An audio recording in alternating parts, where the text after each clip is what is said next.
Fala pessoal, tudo bem com vocês? Aqui é o professor Jonatas, professor de Geografia e Atualidades aqui no Acesso à Educação, e nós vamos iniciar agora a correção da prova da ACAF de Geografia, tá bom?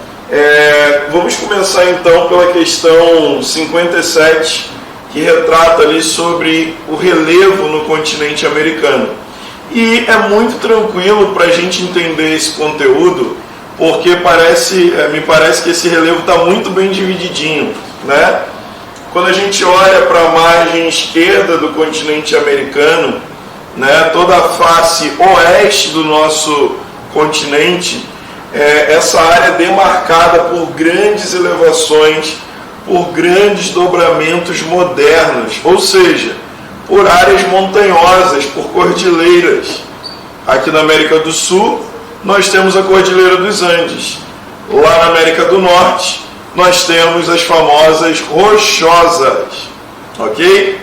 Já na área central do continente americano, nós temos uma mistura de alguns planaltos, mas muitas áreas planas, né? Inclusive, aqui na América do Sul, nós temos uma região de planalto central, mas nós temos a grande planície ali amazônica, com algumas das suas depressões também. E lá no hemisfério norte nós temos uma grande planície central, não é mesmo?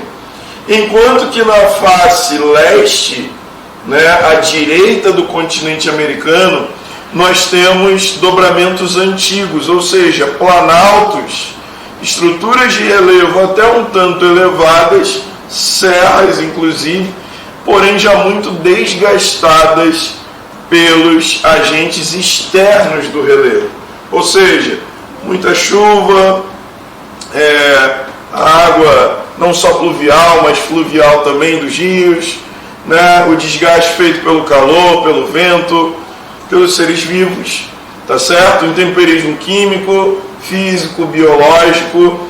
Então, nós podemos dividir o continente nessas três facetas, né?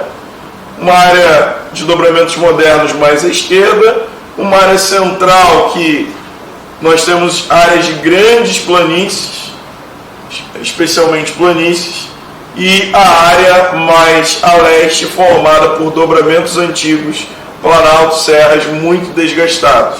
Aí fica fácil para a gente resolver essa questão, a letra B, né, que apresenta bem para nós esse panorama.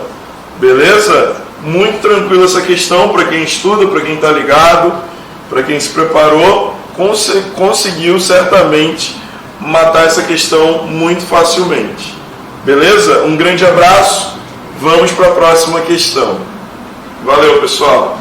Fala, pessoal, estamos aqui então para resolver mais uma questão, a questão 58 da prova de Geografia da ACAF. É uma questão que fala sobre o processo de urbanização no Brasil.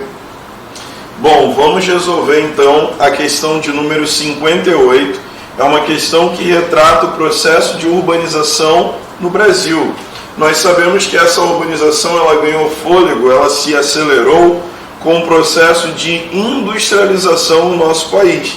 Ou seja, a partir ali do governo Vargas, né, da era Vargas para frente, década de 40 em diante. E é sobre isso que trata a questão, demonstrando que esse processo não foi igual em todos os lugares, não foi de forma equilibrada, igualitária, bem balanceada para todos os lugares, demonstrando também o peso e a importância diferenciada que cada lugar, que cada região possui. Inclusive destacando também que foram criados no solo urbano brasileiro grandes diferenças de ocupação espacial, o que a gente chama de segregação espacial, né? Bairros melhores, bairros nem tão bons assim, áreas mais próximas do centro e áreas periféricas. Então, dentro dessa ideia de periferia, dentro dessa ideia de população suburbana, aquela galera que vai morar um pouco mais distante do centro urbano, até mesmo onde o custo de vida não é tão caro assim, né? Isso vai nos levar à alternativa letra C, que fala sobre as cidades dormitório, que são muito comuns, inclusive, em regiões metropolitanas. Então eu tenho ali uma cidade mais desenvolvida, uma metrópole, né, onde concentra muito comércio, serviços, às vezes indústria, muito emprego, e nas áreas ao redor, não exatamente naquele centrão, mas nas áreas ao redor, muitas pessoas vivendo. Com isso, durante o dia essa pessoa ela migra, faz uma migração temporária ali, né, uma migração pendular para essa cidade que concentra a maioria dos empregos, serviços, e à noite ela retorna para sua casa para descansar. Então, caracterizando cidades dormitório, letra C. Beleza? Um abração. Nós vamos falar agora sobre a questão de número 59, que é uma questão que retrata o tema globalização. Nós sabemos que a globalização ela é sustentada por três grandes pilares, né? Meios de transporte, meios de comunicação e comércio. Essas três coisas sustentam o que nós chamamos esse fenômeno, né, conhecido como globalização ou mundialização. Pois bem, existem, digamos assim, fatores que proporcionam um aumento ou a expansão dessa globalização. E dentre esses fatores, nós temos, por exemplo, instituições internacionais, eventos também de cunho internacional. Nós temos, por exemplo, a própria Copa do Mundo, a Olimpíada, né, um evento como a Fórmula 1, que gera uma integração internacional. Porém, um dos grandes fatores também que proporcionam o aumento da globalização, o avanço, a expansão da globalização, sem dúvida alguma, são as empresas multinacionais ou transnacionais, ou seja, aquela empresa que tem a sede num país e possui filiais em outros países. Por que elas cooperam com a globalização? Porque, afinal de contas, ela proporciona um intercâmbio cultural, elas proporcionam um intercâmbio científico, tecnológico, intercâmbio industrial, perfeito? Gerando cada vez mais uma integração de países, de pessoas a nível global, não é mesmo? Quantas empresas que você utiliza ali de seus produtos que não são brasileiras, né? E até demarcam tendências, demarcam a moda do momento, costumes, práticas. Então, sem dúvida alguma, a resposta aí é a letra que retrata, né, a letra D, se eu não me engano, que retrata sobre as empresas multinacionais e esse grande poder que elas possuem, né, de conexão do mundo, conexão de pessoas ao redor do mundo. Beleza? Um grande abraço e até a próxima questão. Bom, chegou a hora da gente comentar a questão de número 60, que é uma questão que aborda o tema população, demografia. E é uma questão que retrata justamente as teorias demográficas, ou seja, pessoas que pensaram, né, pensadores que avaliaram o ritmo de crescimento populacional a nível mundial. São 4 teorias demográficas principais.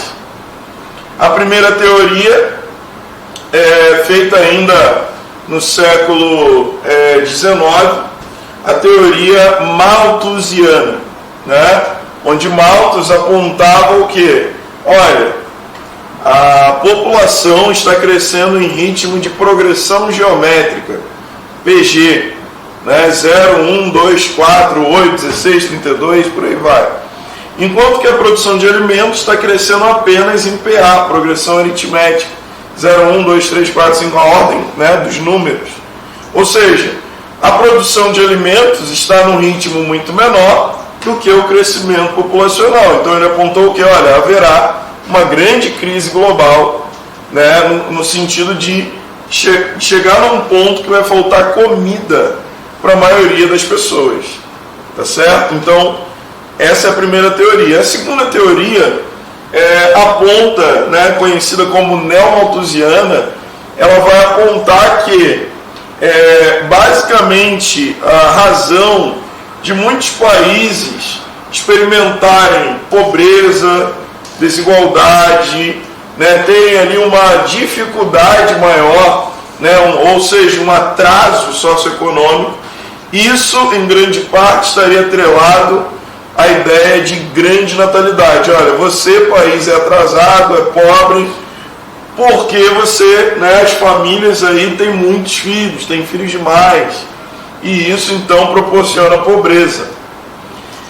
Uma teoria que vem logo a seguir é a teoria reformista, que vai dizer assim, olha, peraí, as pessoas, né, a população desse país se tornou pobre após ter muitos filhos, ou ela já era pobre mesmo antes ali de ter toda essa geração nova, né? A pobreza gerada pela natalidade ou pelas condições, todo o contexto pelo qual esse país, esse território viveu, passou. E também apontando que existe no dia a dia, né, no cotidiano da sociedade, uma espécie de freio natural da natalidade.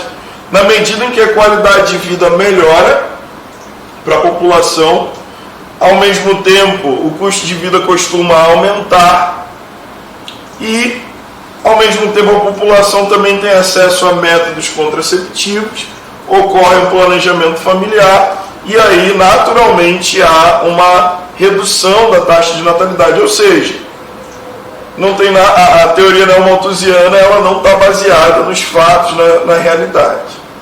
Ok? Isso é a teoria reformista falando.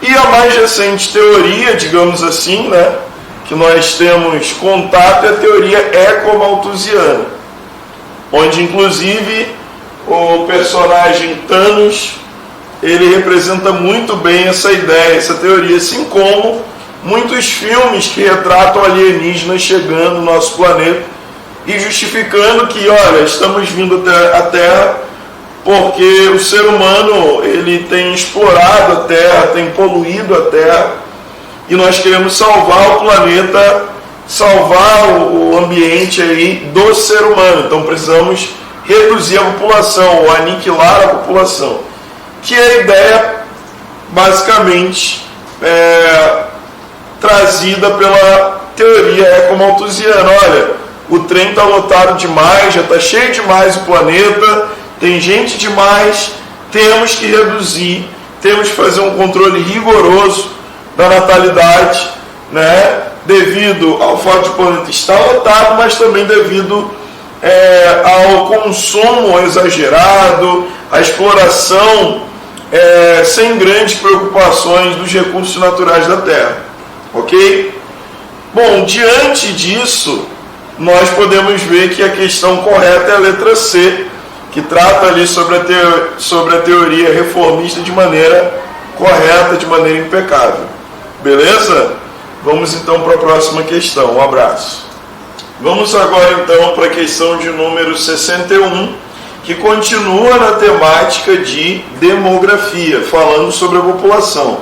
Dessa vez abordando um assunto não muito diferente do que nós tratamos na questão de número 60, porém agora trazendo a questão da taxa de fertilidade, também chamada de taxa de fecundidade em alguns momentos, que é o que? Você pegar a taxa de natalidade, que é a quantidade total de pessoas que nasceram numa determinada região no período de um ano, e dividir igualmente pelo número de mulheres em idade fértil, ok?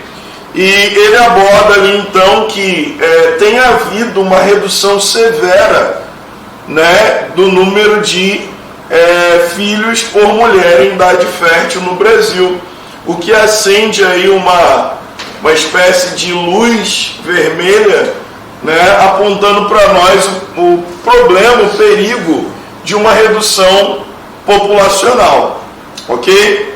E aí, mediante a isso, ele traz ali para a gente, então, mediante isso, ele coloca na alternativa letra D, que o fato de o sistema de saúde pública no Brasil oferecer gratuitamente métodos contraceptivos acelera o processo.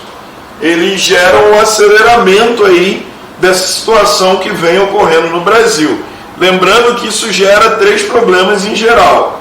Primeiro, se tem menos nascimentos, porém uma expectativa de vida cada vez maior, ou seja, cada vez mais idosos, vai haver uma pirâmide invertida, vai haver um problema sério, né, no sistema de aposentadorias do país. Ok? Segunda questão, redução do consumo, já que quem mais consome no dia a dia é a população mais jovem. E um terceiro problema também é a falta de mão de obra qualificada nesse país que pode ocorrer. Beleza, pessoal? Vamos então para a próxima questão. Um abraço. Vamos então comentar aqui a questão de número 62, que é, querendo ou não, uma questão bastante que faz jus, né, a um vestibular que retrata mais a região, né, uma questão que aborda sobre Santa Catarina especificamente. É uma região que traz para nós o conceito de região, tá? É uma questão então que aborda esse conceito, que é um conceito básico. O que é regionalizar? É basicamente eu encontrar características parecidas entre regiões e fazer agrupamentos. Né? Nós estamos aqui, por exemplo, no Vale do Itajaí, que hoje já tem agora um novo nome oficial, né, que se chama Vale Europeu. Por que é chamado assim? Porque eu olho para a cultura, para a história e para a cultura da região. Eu olho para a hidrografia comum, eu olho para o relevo comum, eu olho para a economia comum, com traços muito comuns, né? E uma pancada de outras coisas que eu poderia citar. Então, regionalizar é encontrar características semelhantes e agrupar áreas diferentes. Beleza? Sendo assim, a alternativa que apresenta as informações totalmente corretas, né, de forma impecável, é a alternativa da letra A, que retrata ali sobre a região da Serra Catarinense, onde nós temos o município principal ali de Lages e alguns outros ali associados a eles, como curitibanos, por exemplo. Beleza? Então tá aí uma questão específica de Santa Catarina aparecendo para nós. Um abraço e vamos para a última questão da prova. Bom, pessoal, chegamos então à última questão 63, que retrata um tema que é um tema que muita gente acaba se esquecendo, deixa de dar aquela lembrada antes da prova, de dar aquela revisada antes da prova, que é o tema cartografia.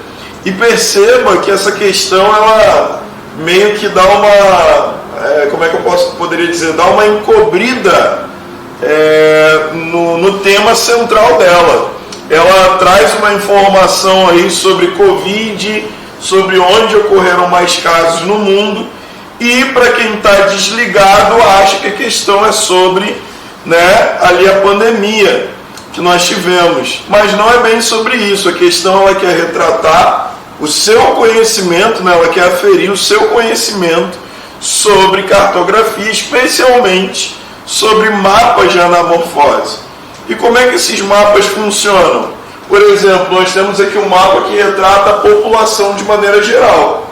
O mapa de anamorfose, ele vai dar maior destaque, maior dimensão para onde estiver ocorrendo mais do fenômeno estudado, mais do fenômeno tratado. Ou seja, se estiver falando sobre economia, vai mostrar onde a economia está maior.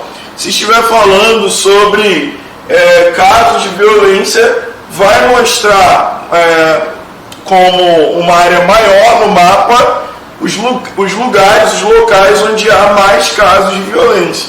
Por exemplo, os países com maior população estão com territórios gigantes. Veja que o Japão tem um território relativamente pequeno a muitos outros países do mundo, mas ali ele está com um território bem grande. A Europa não ficou tão grande assim, né? Olha para a Austrália, cadê a Austrália? Cadê a Rússia? Né? A Rússia que, apesar de ter ali seus 122, 123 milhões de habitantes, tem um território gigantesco, então é uma proporção entre o tamanho da população e o tamanho do território, né? Nesse caso aqui, que a gente chama de população relativa. Nesse caso aí, da questão 63, ela está trazendo para nós o que? Os casos de Covid ao redor do mundo. Onde ocorreu mais casos, obviamente o mapa apresenta um tamanho maior, mais ampliado. Onde ocorreu menos casos, então ele diminuiu o tamanho, né, dos países ou continentes aí no mapa. Ou seja, a alternativa que apresenta as afirmações corretas, né, é a letra A. As afirmações 2 e 4 estão corretíssimas. Beleza, pessoal? Um grande abraço, espero que você tenha gostado dessa correção.